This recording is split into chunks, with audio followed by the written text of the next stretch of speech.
Bonjour, voici donc le deuxième épisode de notre nouvelle rubrique « Si Notre-Dame m'était contée ». Aujourd'hui, je vais vous raconter l'histoire du portail Saint-Barthélemy.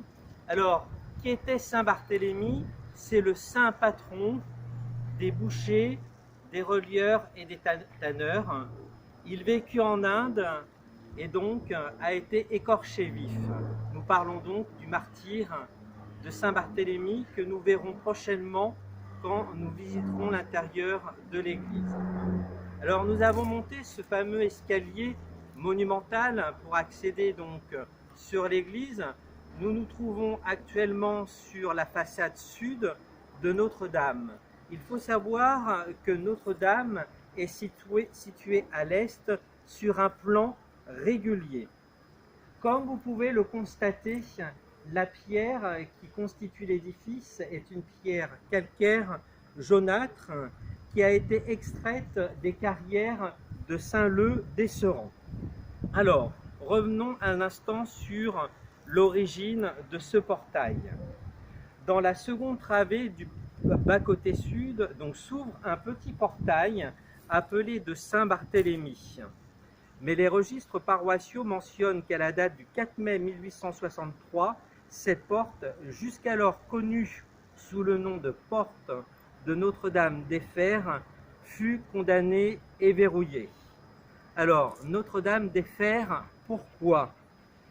Une légende raconte qu'un miracle s'accomplit à Taverny. En effet, la fervente invocation de Notre-Dame des Fers permit à un prisonnier, non loin de là, alors soit la prison de Montmorency ou soit la prison de Franconville, aurait pu se délivrer de ses chaînes. Nous retrouverons à l'intérieur de l'église une statue qui représente Notre-Dame des Fers. Sur le portail, comme vous pouvez le constater, il y a des marches qui donnaient accès à l'intérieur de l'église qui furent supprimées également. Ces marches ont été révélées suite au déplacement du cimetière et donc ces marches au départ n'existaient pas puisque la terre arrivait juste au niveau de la porte.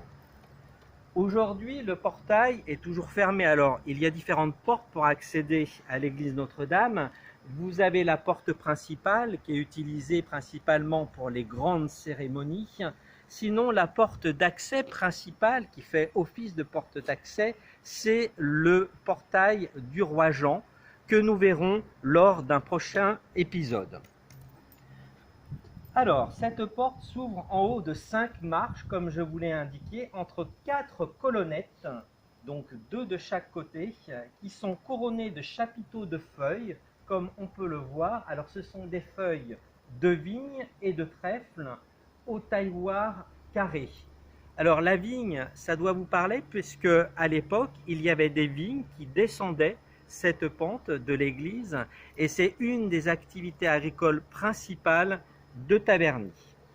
Sur l'archivolte en arc brisé, donc quand vous montez au-dessus de la porte, se déroule également un bandeau de feuillage, donc la nature est très présente sur cette église, puis 2 simples tores. Alors le tore, c'est une moulure en demi-cylindre, donc ce sont comme des boudins de pierre.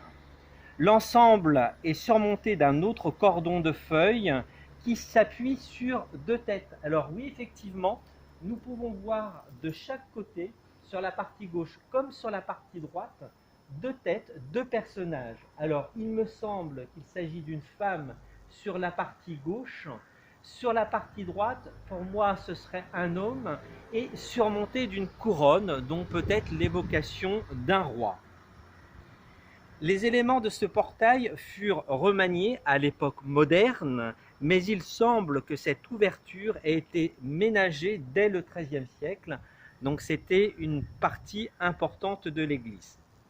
Au-dessus de ce portail, à l'appui d'un glacis vertical, donc ce sont les pierres qui montent, vous trouvez donc un médaillon circulaire de 2 tores, donc ces moulures en demi-cylindre, et également d'un nouveau cordon de feuilles. À l'intérieur donc de ce médaillon se trouve un vitrail qui commémore la fondation de Notre-Dame de Taverny par Mathieu de Montmorency et Blanche de Castille. Donc nous verrons dans un prochain épisode cet oculus. Voilà, c'était l'évocation et l'histoire de ce portail, le portail de Saint-Barthélemy. Alors, ce nom de saint, on le retrouve à l'intérieur de l'église puisqu'il y a une chapelle dite de Saint-Barthélemy. Je vous dis à très bientôt pour un nouvel épisode le mois prochain de Si Notre-Dame m'était comptée.